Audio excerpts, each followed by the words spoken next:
Welcome back to the continuing adventures of the monad. We have talked about a plan for the development of humanity. It sometimes goes by the grandiose title of the divine plan. Can there be anything so structured as a plan? We know that we all have free will, and this is an inalienable right. However, we do live within the envelope of much more evolved monads, and they have their own objectives. They have a plan, and we somehow have to fit in with them. If we choose not to, then we just will get shunted sideways into someone else's envelope and continue our evolution there. So what you end up with is a series of objectives that each monad has for its own development. At certain stages in their involutionary and evolutionary cycles, these objectives are scripted by other monads who hold the development of their charges in trust until such time when they are able to take the reins and begin to chart their own course. The higher you ascend the ladder of consciousness, the more your focus turns to the service of evolution itself. In a way, that is the plan, to evolve. How each monad does this is a variable that somehow factors into other monads' plans as well. Take, for example, a 45 self. This monad may decide there is useful work that would benefit humanity and work towards illuminating them.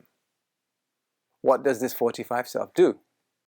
They look around for a monad evolving through the human kingdom who possesses sufficient abilities to help bring these ideas into existence. This is the divine plan in action. Well, you could say it is a line in an annex of a sub-document that is part of a larger manual. The hierarchy is not a monolith. It is a collection of individuals with their own quirks and talents. It is fortunate for us that the common consciousness they share precludes them from getting the wrong end of the stick. That does not mean that the stick they want to grasp is necessarily the right stick at the time. An example that has been stated before, when the first tranche of esoteric knowledge was made exoteric by Blavatsky, the vast majority of the hierarchy thought this was a bad idea. The planetary government adjudicated on the matter and the go-ahead was given.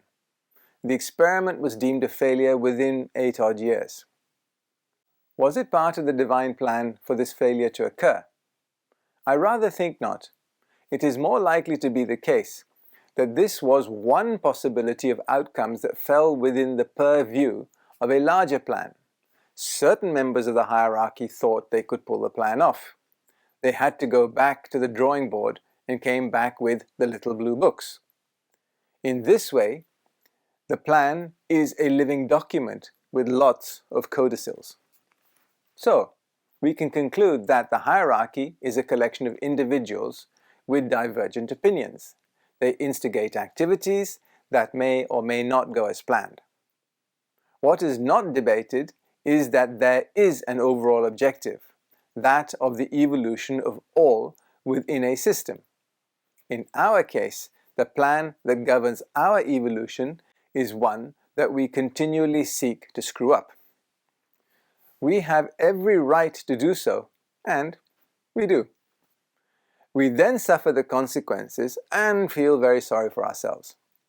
The net result of this is that the hierarchy cannot predict when some aspect of the plan will come into force, nor the results of that plan being put into action. Doesn't that just make life very exciting? It is ironic that large swaths of humanity pray to their deity to bring about certain outcomes, when the only entities responsible for the outcomes are themselves. The planetary hierarchy are always full of cunning plans to help us. These plans affect races, nations, cultures, and science. They are trying to bring about consciousness development and looking for ways to facilitate it. They, however, come across two impediments that they cannot change. These are the laws of freedom and the laws of self-realization. It should be remembered that the law of reaping and karma falls outside the remit of the hierarchy. Lawrence tells us disciples, especially those having the first department in their envelope, often make the mistake of thinking out their own plans according to the kind of services they are able to offer. They learn eventually to appreciate the wisdom of working with the overall plan for the organized work which the planetary hierarchy alone can mark out. The overall plan of the hierarchy is quite simple. It is to take us from a point where we realize the universality of unity is the overriding truth and reality in the entire cosmos. We don't need lashings of mysticism, just a focused application of common sense. There is no need to unite with God. We are already co-partners in the unity which is the total cosmic consciousness of our universe. To realize this divine state, we just have to recognize the unity of all life.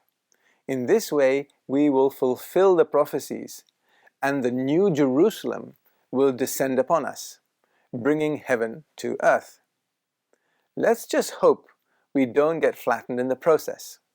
It is safe to say there is an overall plan that the hierarchy is seeking to further. This plan materializes from the planetary government, which itself is following a blueprint laid down by even higher levels of consciousness. So what about the future? The obvious place to start is the current plan, which is evolved. The one unalterable factor is the evolution of consciousness for all. This plan is affected by how we receive the plan and how much influence the Black Lodge has over us to thwart these plans as a result of our rampant egoism. So, local outcomes and timings are variables that make exact outcomes difficult to predict. As an aside, Lawrence informs us that about 10% of humanity is not repulsive in its nature. Do you know anyone who fits that bill? Names and addresses, please. What stymies us is the way we look at the possibilities in the future and then tie them to the actions in the past. Life is about change. Our current paradigms are temporary illusions. No higher kingdom sets the tempo for our evolution. We do that. That may be the case, but that does not mean that we can sit in our sandpit with our bucket and spade and refuse to budge. The hierarchy seek out those amongst us who have made the effort to advance their game and become co-workers in the development of humanity.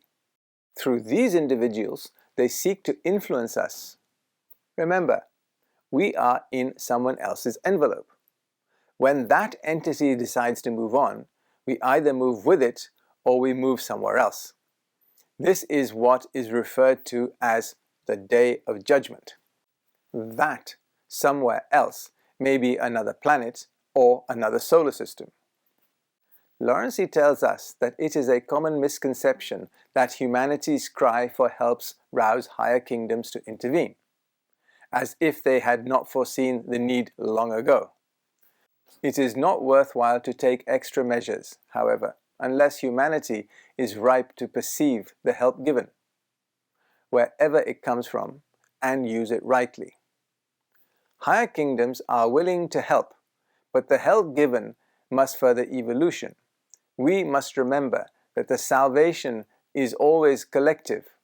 If our paradigm is that you belong to the chosen few, you are barking up the wrong tree, and the fifth kingdom will not open its doors to you. We are told in the Little Blue Books and elsewhere that the hierarchy does have a plan for us. They want to overhaul the way we educate ourselves, the way marriages are constructed. Good luck with that. They want to assist us in overcoming our psychological problems. That makes the marriage issue seem like child's play. We need to move our focus above our diaphragms. How will they do this? All those of you sitting out there on your yoga mats will say, "Bring it on, we are ready for this." But what about the rest of humanity? Some of us don't even have a mat to sit on, just dirt floors, with not much else that resembles a roof over our heads. What about them? How ready are they? Realistically, the easiest way to achieve these noble objectives is to swap out the current crop of humanity and bring back into incarnation clans that are ready to take these next steps. There will be a time and a place to revert to the current crop of humanity and give them time and space to continue to squabble amongst themselves. Do we have a plan? Oh, guess who is going to have to come back and work with this group? See you in the next presentation.